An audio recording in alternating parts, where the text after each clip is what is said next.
Bonjour Estelle. Bonjour Amélie. Donc je suis ravie de te recevoir dans le podcast Rendez-vous Livresse.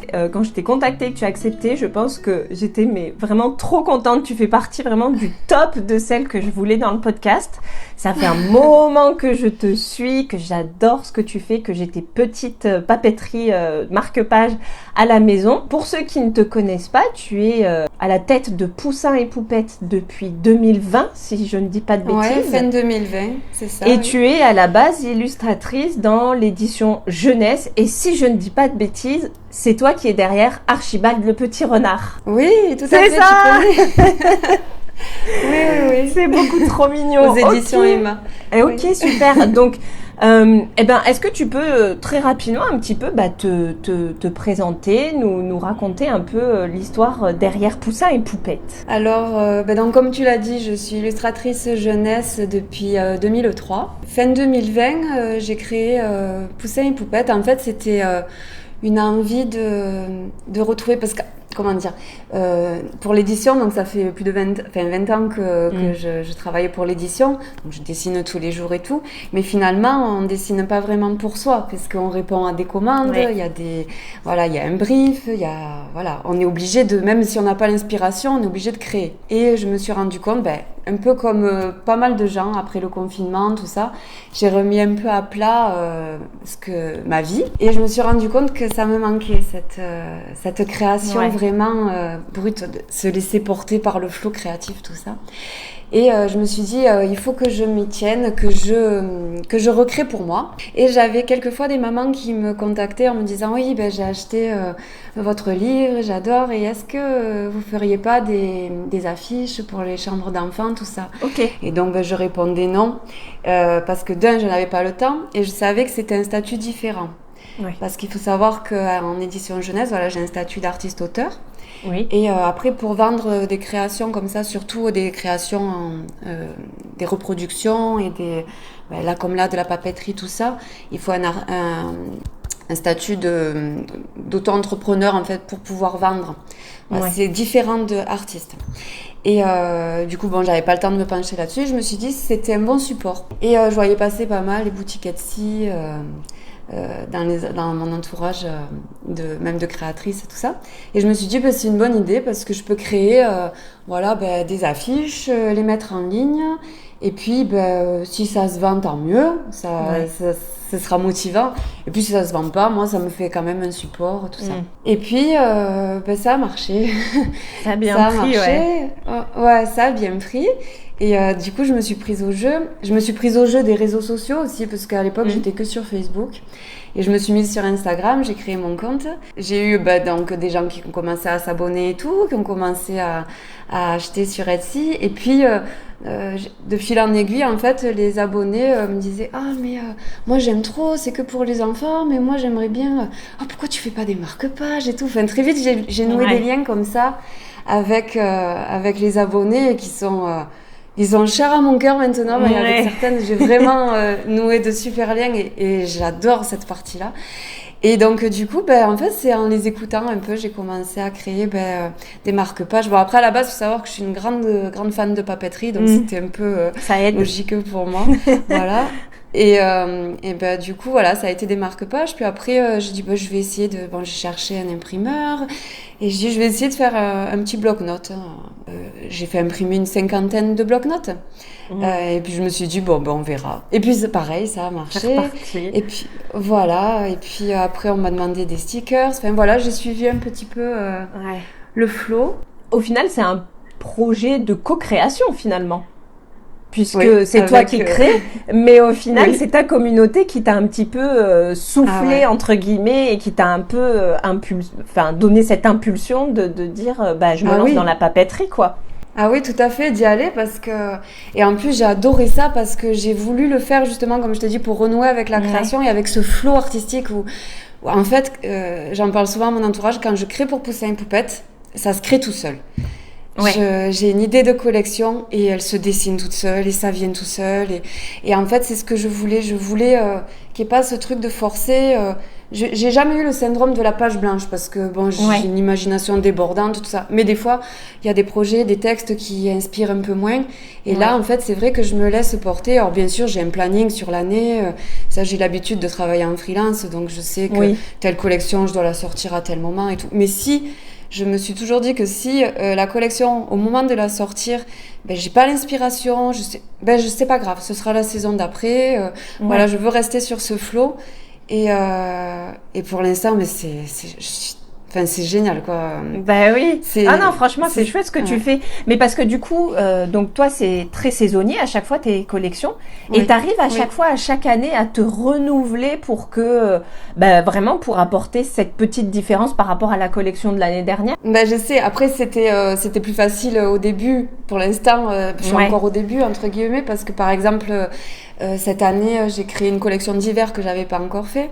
J'avais fait Noël, j'avais fait l'automne. L'année dernière, j'ai fait Pâques, donc cette année, je l'ai pas faite.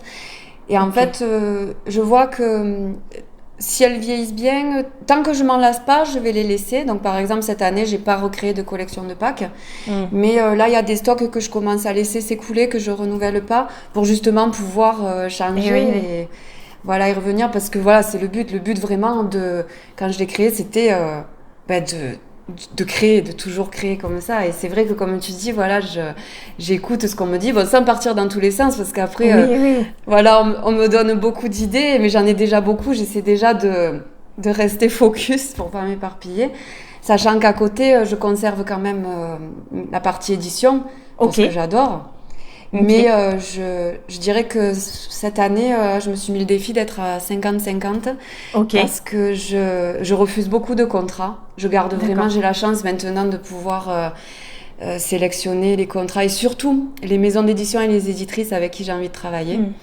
Parce que au-delà des projets, c'est vraiment, je trouve, l'humain. Il y a des éditrices avec qui je travaille depuis presque 20 ans et c'est des relations... c'est tellement agréable de bosser avec elles que... Voilà, c'est fluide. Je sais très bien que quand j'ai un projet, je sais exactement le temps que je vais mettre. Je sais les retours, je sais... voilà, donc...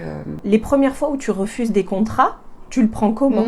Alors, les premières fois où j'ai refusé des contrats, alors bien avant Poussin Poupette, il y a des fois où j'ai dû refuser des contrats parce que... parce qu'en fait, tu peux avoir trois demandes en même temps. Et là, t'es obligé de faire des choix parce que tu peux pas te dédoubler. Et puis après, mais tu sais que derrière, tu vas avoir peut-être un mois où t'as rien. Je veux dire, les premières années, c'était comme ça. C'était que j'étais toujours dans le rush. Je dormais pas, je travaillais le week-end, pas de jours fériés pendant des années. Et puis quand après, il y a plus de contrat, même si c'est un mois, tu sais pas si c'est un mois ou 2 ou 3. Et là, c'était très très difficile. Et puis avec les années, t'apprends à te dire bon, il y a des roulements. Tu sais que tu travailles avec telle éditrice, tu sais qu'à telle période elle va te recontacter. Et puis quand tu commences à dire ah non, je peux pas, j'ai pas le temps, elle pense à te contacter en amont.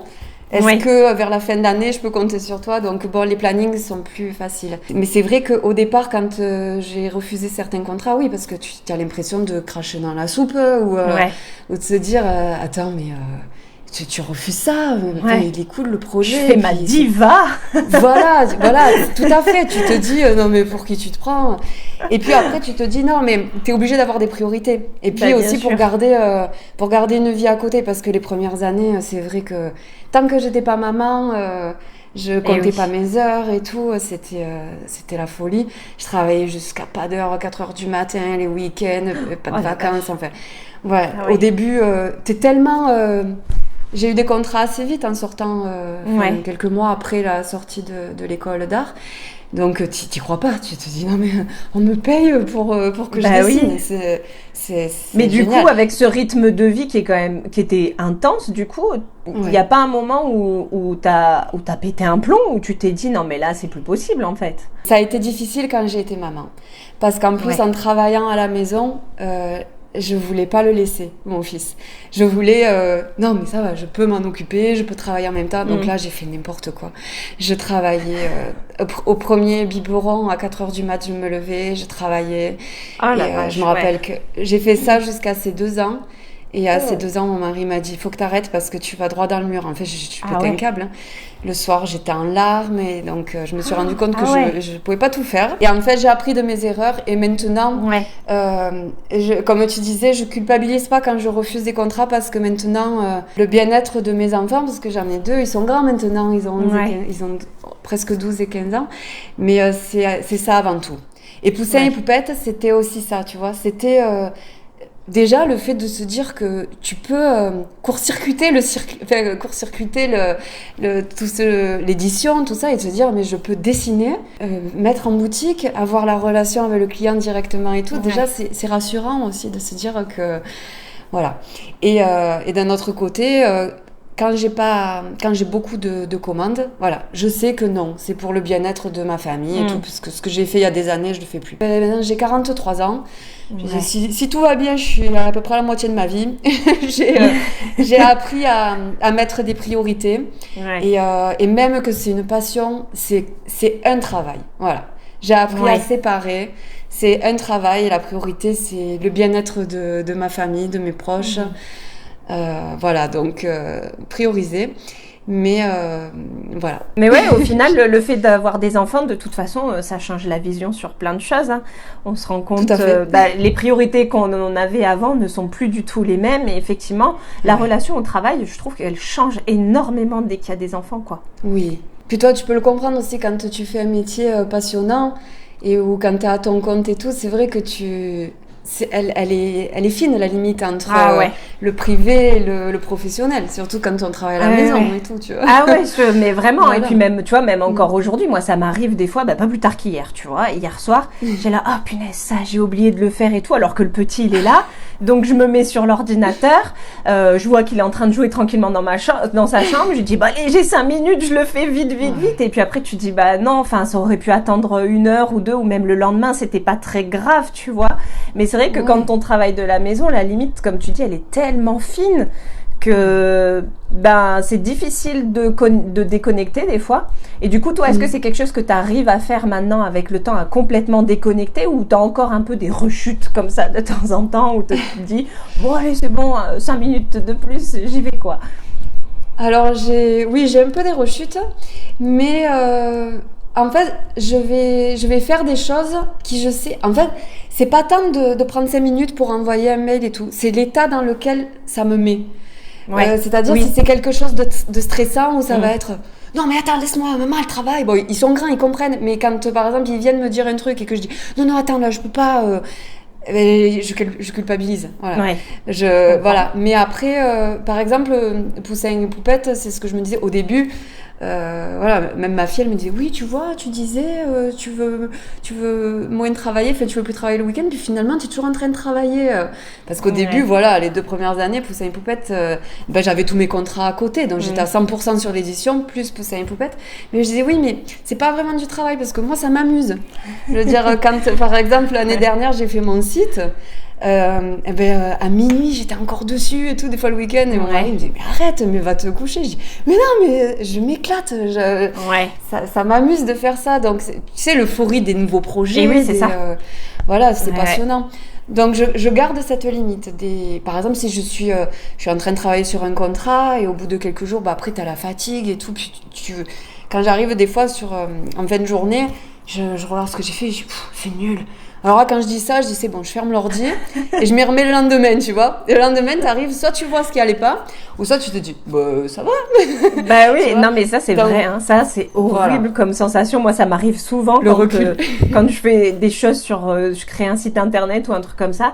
Je suis là, je fais, oh là là, j'arrive plus à réfléchir, je sais plus si je dois mettre du bleu, du jaune, du rouge, je dis ça m'a saoulé, allez je ferme, et effectivement tu reviens le lendemain avec une toute autre vision, mais c'est le signe que tu vois, on travaille trop, c'est qu'il faut arrêter, c'est qu'il faut se calmer. Oui, mais tout à fait, mais tu sais, on apprend après, on apprend avec l'expérience de savoir reconnaître ses limites, ou les jours, par exemple, ce que je te disais avec l'édition, finalement, je suis toujours dans la création. À part quelques jours où tu dois faire ta comptabilité, moi je réponds vite fait à mes mails, tout ça. Mais après, t'es dans le dessin, tu fais que ça. Oui. Et en fait, voilà, y a des jours, si ça vient pas, Alors, c'est vraiment difficile de se dire, bon, ben, j'arrête. Alors, des fois, je vais arrêter, je fais autre chose, je vais mettre une machine, je sors 5 minutes, voir monter dans le jardin pour couper, et tu vois, si tu reviens. Mais, bon, par contre, tu vois, j'ai beaucoup appris, mais moi, je travaille du lundi au vendredi, et j'ai beaucoup de mal à dire, bon, ben, aujourd'hui, je prends ma journée. Si j'ai pas vraiment un truc, par exemple, une amie que je dois voir, ou mes parents, parce que j'habite... à la base, je suis d'Aix-en-Provence et on est dans les Hautes-Pyrénées. Donc, en fait, de temps en temps, j'ai la famille qui vient, donc je coupe. Quand ils viennent, voilà, je coupe quelques jours. Mais bon, je te dis ça, mais au début, quand ils venaient, je travaillais quand même. Hein. Donc, j'avais vraiment du mal. Mais voilà, c'est encore des trucs, c'est pas facile. C'est un caractère aussi, je pense, que... C'est dur de se changer aussi, quoi. Bah après, de toute façon, je pense que c'est un peu le problème, entre guillemets, de tout entrepreneur qui se lance dans un projet qui lui tient à cœur. Parce que, enfin, en tout cas, jusqu'à présent, j'en ai jamais rencontré de personne qui s'est lancée dans un projet qu'il n'aimait pas faire. Sinon, je ne comprends pas, je ne sais pas qui est cette personne, si ça existe. Mais logiquement, quand tu te lances dans un projet, c'est que ça te passionne, c'est que tu as envie de le faire. Donc, bah, forcément, on a envie d'y aller à fond, on a toujours plein d'idées. Enfin, en tant qu'entrepreneur, tu as toujours un esprit quand même un petit peu créatif derrière qui travaille tout le temps. Donc, c'est vrai que c'est difficile de jongler entre les deux. Mais du coup, qu'est-ce qui a été le plus difficile justement pour toi dans ce... Parce qu'au final, t'as jamais été salarié d'une entreprise. T'as toujours été à ton compte au final. J'ai toujours été à mon compte, sauf de mes 18 à mes 22 ans, même les 2 mois de vacances après avoir eu mon diplôme. Je travaillais dans l'entreprise dans laquelle travaillait ma mère. Donc j'avais... cette petite expérience, on va dire. Ouais. D'ailleurs, je me rappelle qu'à la fin des 2 mois en 2002, donc le chef de service, enfin le service dans lequel je travaillais, il voulait me garder. Il me disait oui, mais bon, la branche artistique, tu comprends, c'est quand même assez, c'est aléatoire, c'est pas facile. Et en fait, justement, d'avoir cette expérience dans le salariat, même petite, je me dis mais non, je veux pas rester là, moi je veux tenter. Je veux dire, moi je me dis toujours, vaut mieux avoir des remords que des regrets. Je suis encore jeune, je tente. Si jamais ça marche pas, d'ailleurs c'est pour ça que mes parents m'ont laissé aller dans la voie artistique, en fait, parce que mes parents ils m'ont toujours dit, on sait que t'es bosseuse, t'es passionnée, ça va marcher, et puis même si ça marche pas, tu feras toujours autre chose, tu te retourneras, voilà. C'est donc bien. j'ai toujours eu ce soutien. Ça, c'est chouette. Et pour avoir confiance en moi, tu vois. Après, c'est vrai qu'il y a plein de sujets qui m'intéressent, mais j'ai jamais eu de rêve de petite fille. Je veux être maîtresse d'école, je veux être... moi, ça a toujours été la nature, les animaux et le dessin, en fait. Et tout ce qui était manuel. Et j'avais pris des cours de poterie, enfin voilà, j'ai toujours été attirée par les arts, mais j'avais pas un métier en tête parce que quand on est petite... c'est compliqué. Je savais même pas que ça existait. Voilà, je savais même pas que ça existait. Si à un moment donné, je voulais être auteur. Je voulais écrire des livres.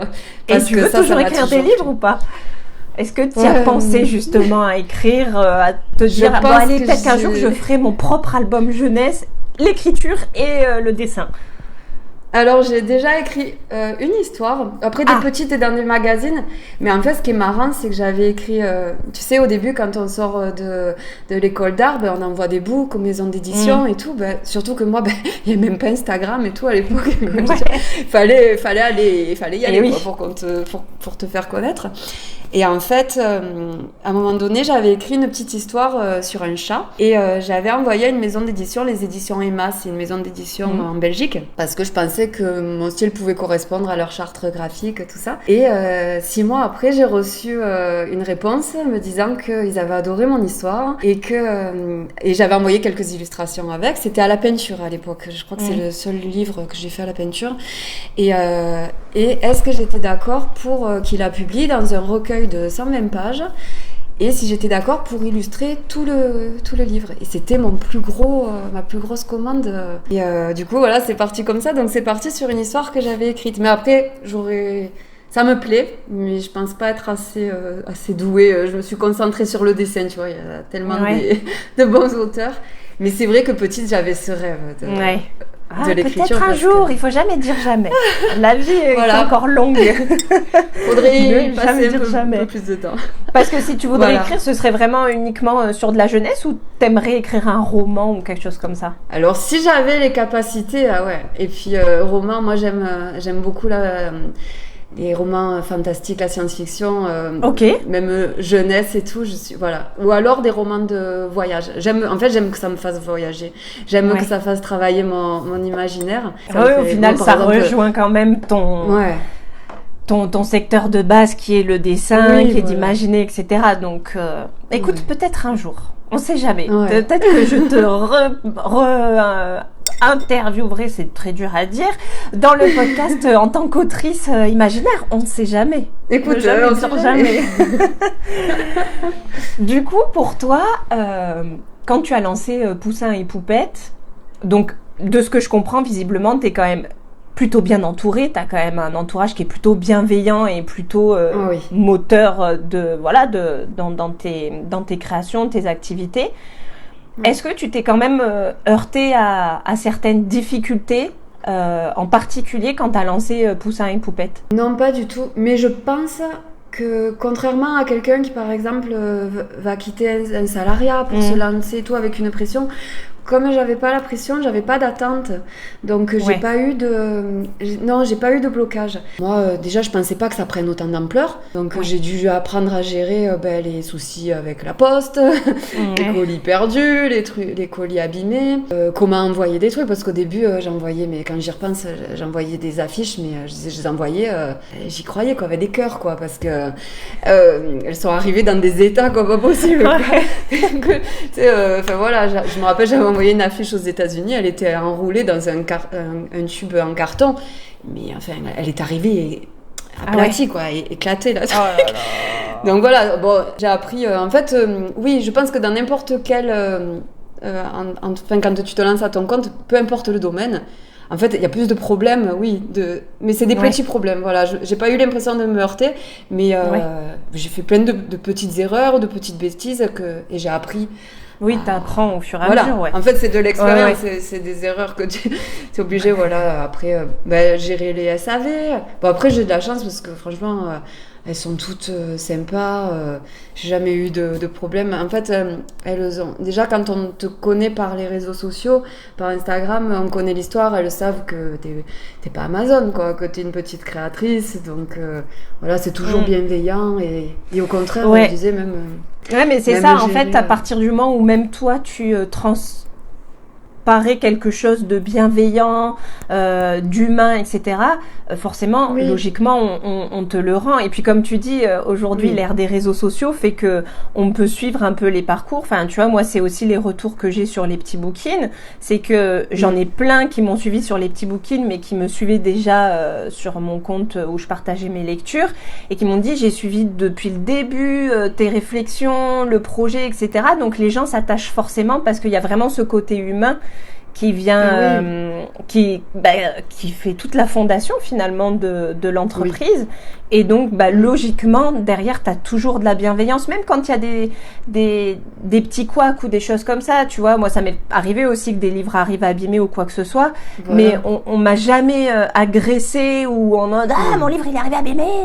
C'est toujours hyper bienveillant, hyper sympa. On touche du bois, mais je pense que tant que le côté humain, il reste bien présent, logiquement, tu devrais garder que un public bienveillant. Après, il y aura toujours, de toute façon, 2-3 personnes où c'est compliqué à gérer, mais ça, on va pas refaire le monde. Mais c'est vrai que, de toute façon, ton compte, il transpire et tu transpires la bienveillance et la gentillesse. Donc, je ne vois pas pourquoi les gens ne le seraient pas, tu vois. Enfin, en tout cas, je pense que c'est le mieux quand on se lance. C'est de mettre en avant ce côté humain. Oui, et puis rester soi-même. Et en fait, c'est vrai que moi, comme tu dis, dans l'idée, c'était je créais une boutique, puis j'envoyais mes commandes, mais je pensais pas avoir autant de retours. Mais c'est... Déjà, c'est tous les jours je dis merci, parce que tous les jours, c'est quand les commandes, j'écris toujours un petit mot à la main. Tant que j'espère que je vais pouvoir continuer à le faire longtemps, parce que quand il sort des commandes, j'ai des piles comme ça de cartes à écrire. j'aime écrire, c'est bien.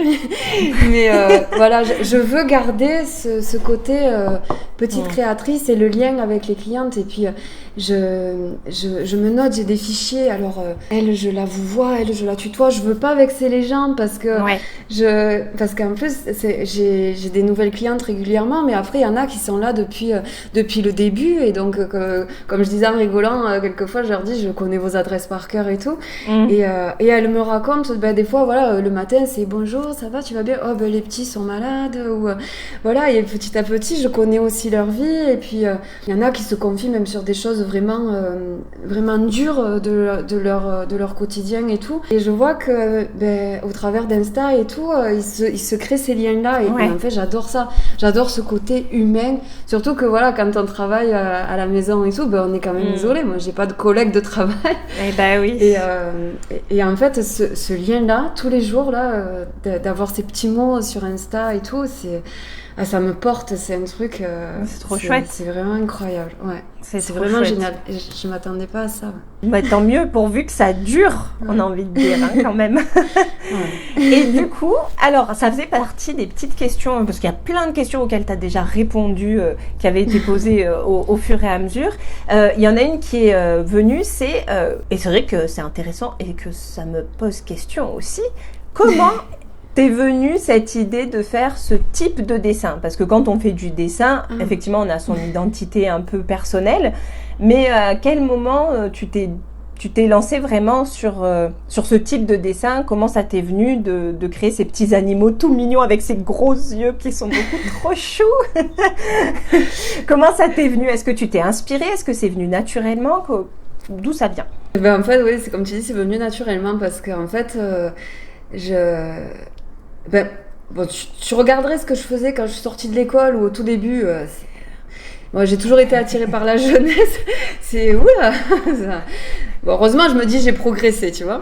Et d'ailleurs, voilà, les nouvelles illustratrices et tout, faut pas qu'elles se comparent avec des gens, ça fait 20 ans qu'ils dessinent et tout. Et encore, j'en vois arriver des nouvelles illustratrices, mais qui ont un talent, mais de dingue, mais un truc de fou. Je me dis non, mais moi, quand je suis sortie de l'école, je faisais pas ça. Hein. Et donc non, faut garder espoir. Hein, et puis c'est l'entraînement. Mais par contre, mon style, il a évolué tout seul en fait au fil des ans. Après, j'ai toujours, comme j'ai travaillé pour l'édition jeunesse, je suis restée dans ce secteur-là, mais c'est dans ce registre-là, mais c'est ce qui me plaît. Parce qu'en fait, comme je te disais, quand j'étais petite, j'aurais aimé être auteure et tout, mais parce qu'en fait, ma mère m'achetait beaucoup de livres. Donc, j'ai toujours été fascinée par l'objet. Et j'ai grandi avec les Martine, les trucs, et les images me faisaient rêver. Et d'ailleurs, j'ai encore des livres d'enfants. Au milieu des pages, tu as des dessins, je refaisais les dessins, en fait. J'ai toujours dessiné, donc en fait, c'est venu tout seul. Je pense que je peux pas faire autre chose, en fait. Il y a beaucoup de styles d'autres illustrateurs que j'aime, où ça va être plus hachuré, des lignes plus nettes, moins rondes. Moi, je travaille beaucoup en rondeur, et c'est toujours mignon. Enfin, pas que c'est toujours mignon, je veux dire, toujours... j'aimerais pas avoir un projet où je dois faire des trucs vraiment qui font peur ou je pense que j'arriverai pas d'ailleurs. J'avais eu un projet d'ailleurs pour les éditions Fleurus, des petits monstres. Ils savaient qu'avec moi ce serait rigolo, mais voilà, c'est des monstres qui font peur à personne. Hein. Et je pense que je sais pas faire autrement parce que c'est ma vision du monde en fait. Mais on reconnaît ton style hein, de toute façon. Hein. Après voilà, parce qu'après en édition on va te dire, je travaille toujours dans une tranche de 0 à 6 ans. Voilà. Et après, on va te dire, c'est plus pour les 0-3 ans. Là, par exemple, en ce moment, je travaille sur des coloriages. Et je fais toujours des coloriages pour les 3 ans. Donc, tu vas rentrer un peu plus dans les détails. Et là, pour la première fois, on me demande de faire des coloriages pour les 2 ans. Donc là, il faut que vraiment je simplifie, tu vois, mon dessin. Ouais. Mais il y a toujours ce style parce que... ils viennent tout seuls en fait. Quand je dessine, ça vient.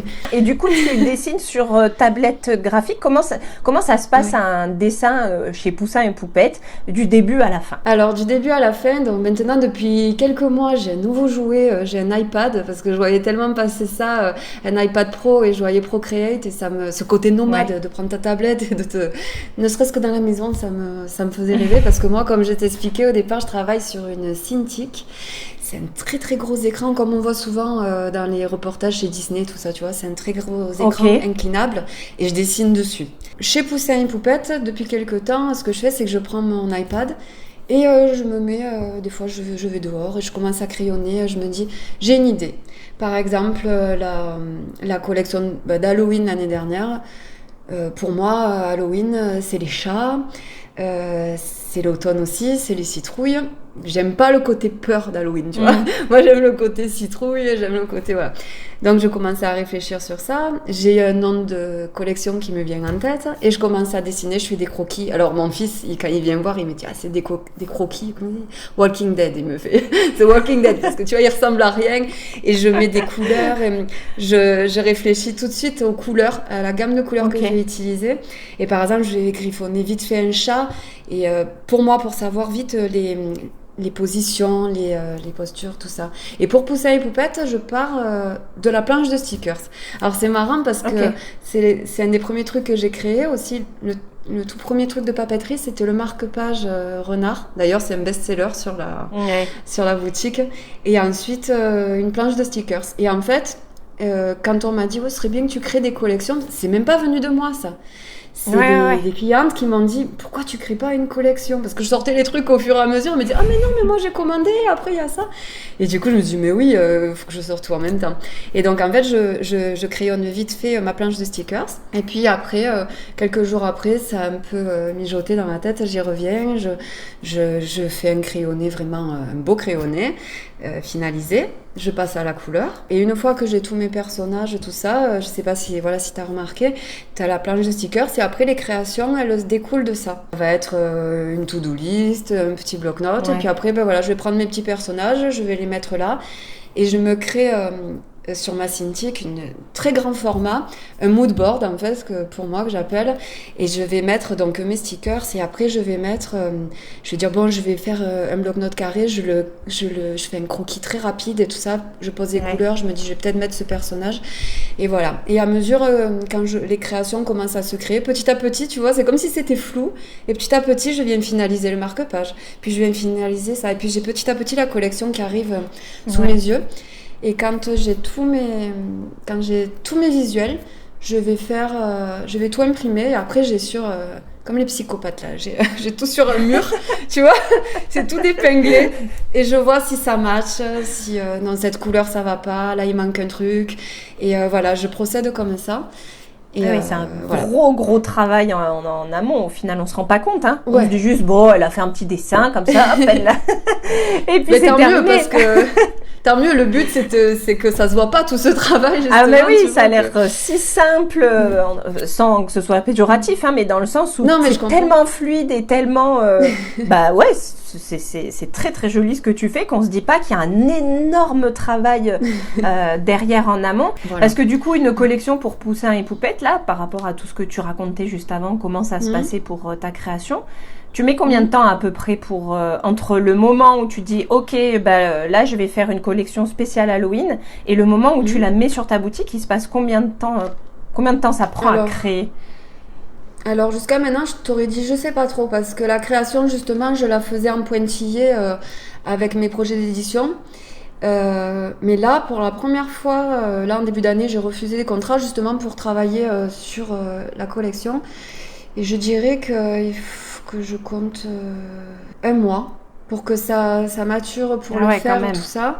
Et après, il y a les délais d'impression. Donc voilà, j'ai plusieurs fournisseurs, local, pas local. Et après, chacun a ses délais. Il faut aussi, je compte là-dedans. Moi, je compte 2 mois avant de sortir la collection. Voilà, pour être sûre parce que c'est hors de question que je sorte quelque chose si je suis pas 100% satisfaite, tu vois. Ouais. Voilà, comme je te disais, je préfère rien sortir que sortir quelque chose dont je suis pas fière. Et après, au moment où j'ai fini, voilà, faut compter à peu près 1 mois parce qu'il peut passer 3 semaines les délais d'impression. Et puis, ça m'est déjà arrivé de recevoir et puis il y avait des problèmes. Par exemple, l'impression, ça allait pas, donc il faut prévoir ça. Après, à côté de ça, bon, maintenant, comme je te disais, mes créations, elles sont à peu près toujours pareilles, mais quand tu sors, par exemple, l'année dernière, quand j'ai sorti les mugs, il a fallu prévoir tout la logistique, tous les cartons, tout l'emballage, tu vois. Donc ça aussi, il faut y penser, prévoir bien en amont. Donc je dirais 2 mois. 2 mois. Tout cet aspect logistique, au final, c'est quelque chose où les gens ne se rendent pas forcément toujours compte, qu'il y a vraiment tout un aspect de logistique à gérer, les emballages, etc. Et au final, c'est une grosse partie du travail, qui est pas la plus rigolote d'ailleurs, mais mais qui est une grosse partie qui est hyper importante, quoi. Et du coup, tout à l'heure, là, donc tu disais, moi, je ne sors pas une collection si je ne suis pas fière de moi. Est-ce que le regard de l'autre, c'est quelque chose qui est difficile pour toi ou pas du tout tant que toi, ça te plaît, c'est le plus important, quoi? Ou est-ce que quand même, tu t'es là de dire, ah ouais, mais ça, est-ce que ça va vraiment plaire? Ou qu'est-ce qu'on va penser si je fais... Tu vois ce que je veux dire? Ah, alors oui, donc... Quand je disais fière de moi, c'est pas ça. Je veux dire que j'ai fait mon maximum. Et que je sais que je suis allée dans les détails. Voilà. Après, non, j'ai toujours peur. Et ça, je pense que ça me quittera jamais. J'ai toujours un doute. Même pour l'édition, même des éditrices avec qui je travaille depuis longtemps, au moment où j'envoie, j'ai toujours dit non mais là, elles vont dire non mais là ça va pas. Voilà, même après toutes ces années, t'as encore le... Ah ouais. Ouais. Et d'ailleurs, à chaque fois qu'on me dit oh, c'est super, merci, je me dis ah d'accord. Je pense que je me remets toujours en question. Et au moment où je lance une collection, mais tu me verrais, c'est toujours. Alors, je les lance toujours le vendredi soir. Parce que je sais qu'après j'ai le week-end, parce que c'est une pression monstre. Et quand je lance la collection, je suis dans mon bureau, je dis c'est 18h, je lance ma collection, je ferme la porte et tout, je venais pas parce que je suis comme ça. Et à chaque fois je dis justement les filles avec qui j'ai noué de jolis liens sur Instagram et tout, elles me disent c'est ce soir, j'ai trop hâte. Et je dis j'ai hâte d'avoir ton retour, j'espère que ça te plaira. Mais il y a pas de raison, c'est comme d'habitude et tout. Mais non, mais moi à chaque fois je me dis non mais là elles vont dire non mais qu'est-ce qu'elle nous a fait là sur cette collection. Mais ça me quoi, Ouais, ça me quittera jamais, ça. Et donc, non, l'approbation, oui, surtout que finalement, je crée... moi, j'aime créer, mais je crée pour les autres après. Donc, si ça plaît pas, c'est nul, quoi, tu vois. Du coup, c'est rigolo, ce paradoxe entre, effectivement, tu as besoin, visiblement, en tout cas, de l'approbation des autres et le regard de l'autre est important chez toi. Et ce côté créateur. Parce qu'au final, quand on crée, quand on fait un métier d'artiste, on est forcément soumis au regard de l'autre. Et du coup, on aurait tendance à se dire, moi, j'aime pas trop le regard de l'autre, ça me fait peur. Je vais aller plutôt vers des métiers où on va pas trop m'embêter, tu vois. Donc, c'est rigolo ce paradoxe entre tu crées, t'es dans un métier hyper artistique où il y a ce besoin d'un regard, et avec quand même cette peur qui va qui va un peu te ronger, quoi, au final. C'est rigolo ce paradoxe. Ouais, mais en fait, c'est c'est la création. Après, je me dissocie de mes créations. Je veux dire, j'ai plus de mal d'ailleurs, tu vois, sur mon compte Insta, je me montre pas beaucoup, je me dissocie de mes créations et de moi, donc c'est pas, je cherche pas l'approbation, on va dire, j'en aurais pas besoin, mais vu que c'est un métier où je donne mes images, mais c'est vrai que si ça plaît pas, non. Par exemple, quelque chose, oui, où je serais très fière de moi, je me dis, oh là, super, je suis contente de ce dessin, mais si tout le monde me dit, c'est nul, je vais me remettre en question, je vais dire non c'est nul. À un moment donné, si tout le monde dit ça, tu vois. Donc non, c'est après c'est différent l'approbation et la remise en question parce que aussi après je me remets tout le temps en question. Je me dis bon là, est-ce que tu es sûr que tu veux continuer à faire ça? Est-ce que c'est vraiment bien? Est-ce que c'est, enfin, je sais pas. Mais je pense qu'après c'est dans n'importe quel métier parce que comme tu dis, même l'entrepreneuriat, n'importe quel secteur, c'est de la création.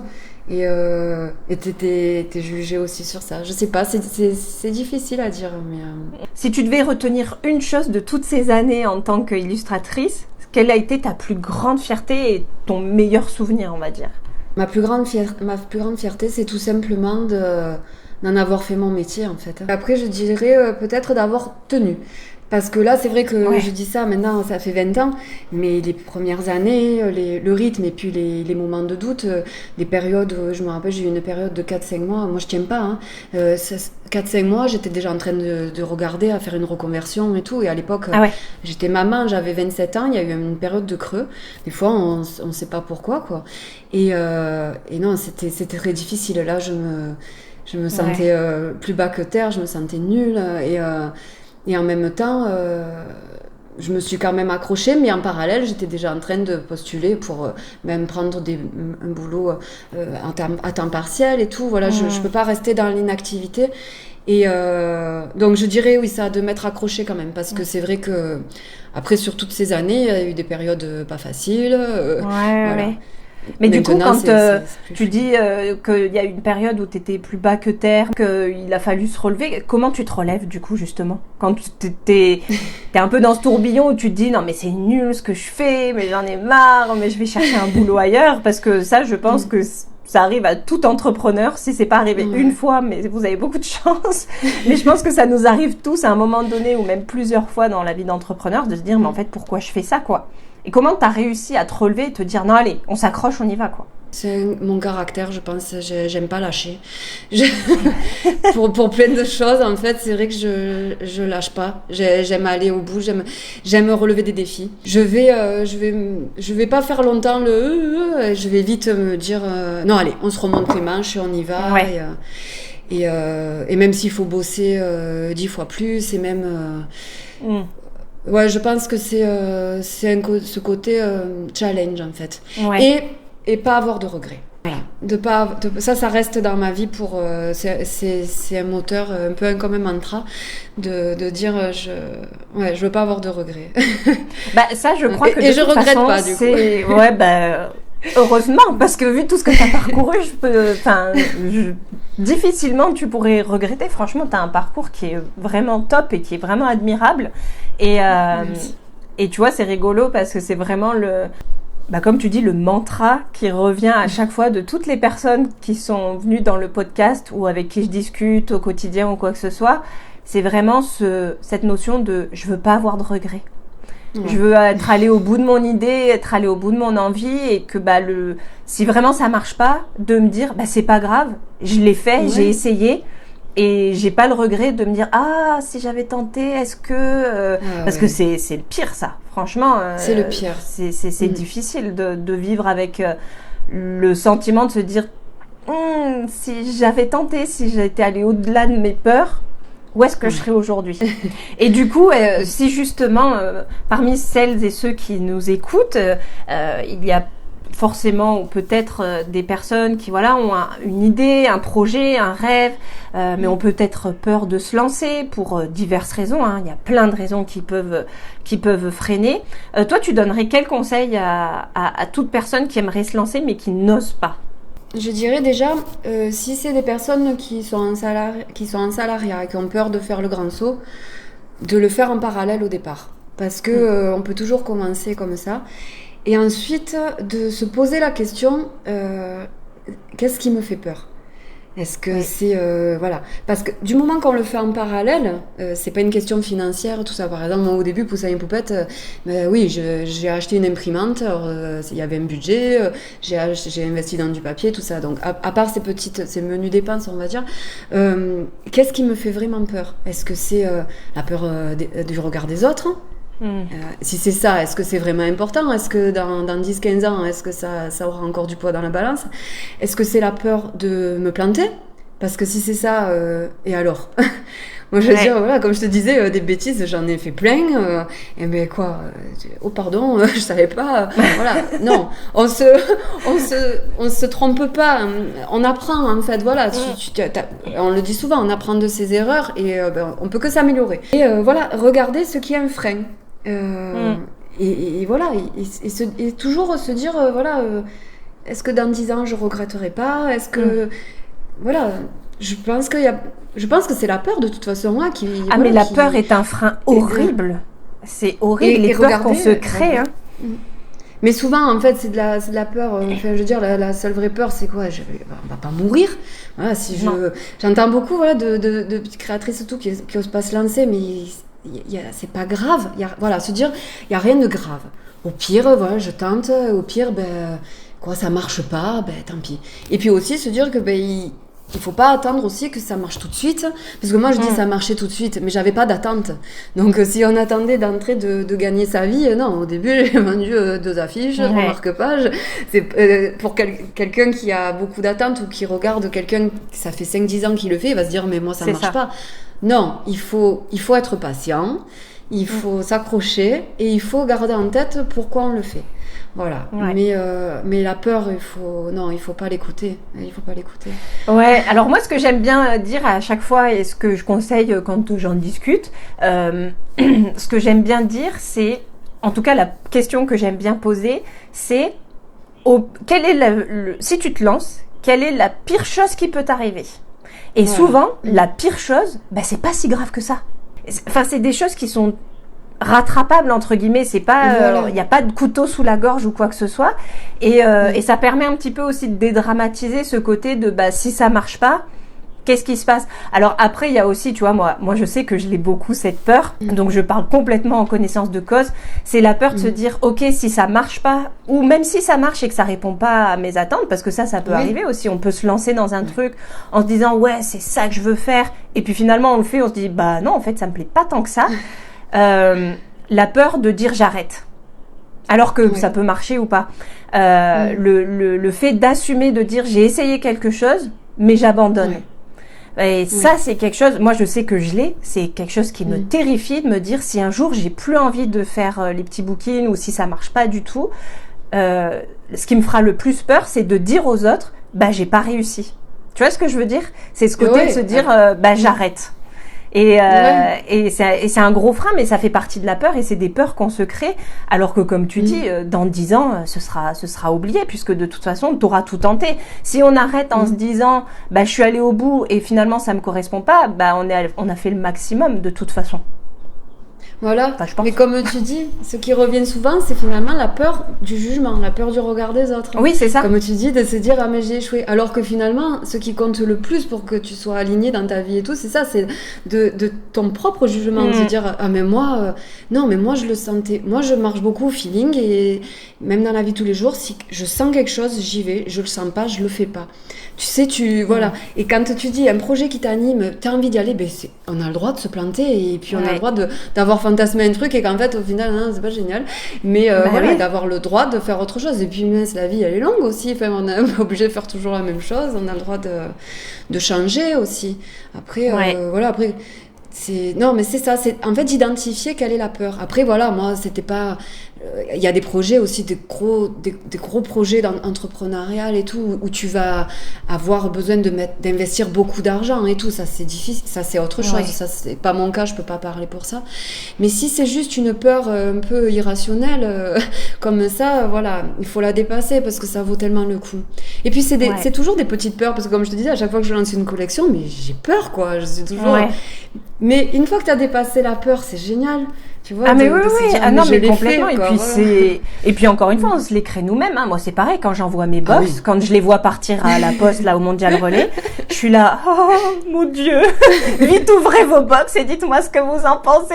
Et c'est pareil, je suis comme toi, tant que tout le monde n'a pas ouvert sa box et m'a pas dit si c'était bien, s'ils avaient aimé ou pas, je suis comme ça à me dire, ah non, mais, et c'est pareil, et j'en parle souvent avec des copines. Des fois, je passe, mais très très très facilement 2 à 3 jours sur le choix de 1 ou 2 livres, parce que je me dis non mais attends, est-ce que celui-là il est mais c'est horrible, on se met une propre pression sur des détails que les gens ne vont pas forcément voir, tu vois, ils n'ont pas les mêmes attentes que nous on a, et ce qui fait que du coup ça nous crée des peurs et des stress qui sont complètement irrationnels, et ça c'est difficile à dépasser, parce que franchement tu vois, moi ça fait 1 an que je fais ça, donc, et à chaque fois c'est le même stress de me dire ah non mais là c'est pas le bon livre que j'ai choisi, là c'est pas le bon livre, là c'est pas le bon truc, c'est horrible, c'est horrible. Mais c'est parce que ça te tient à cœur. Oui, ça te tient à cœur, tu veux bien le faire, Oui, mais de c'est ça toute aussi façon, la passion. C'est ça, je pense que c'est chez tout le monde, hein, chez n'importe quel cœur de métier, si on le fait pas avec passion. Je pense que c'est les maîtres mots de l'entrepreneuriat pour se lancer, c'est la passion et ne pas avoir de regrets. Alors ça, c'est vraiment les deux choses à garder en tête. Ah oui, tout à fait, tout à fait. Écoute Estelle, maintenant, qu'est-ce qu'on peut te souhaiter pour toi et Poussin et Poupette? Que ça continue et que je garde cette passion, justement. Il n'y a pas de que ça raison. continue comme ça. Que ça continue.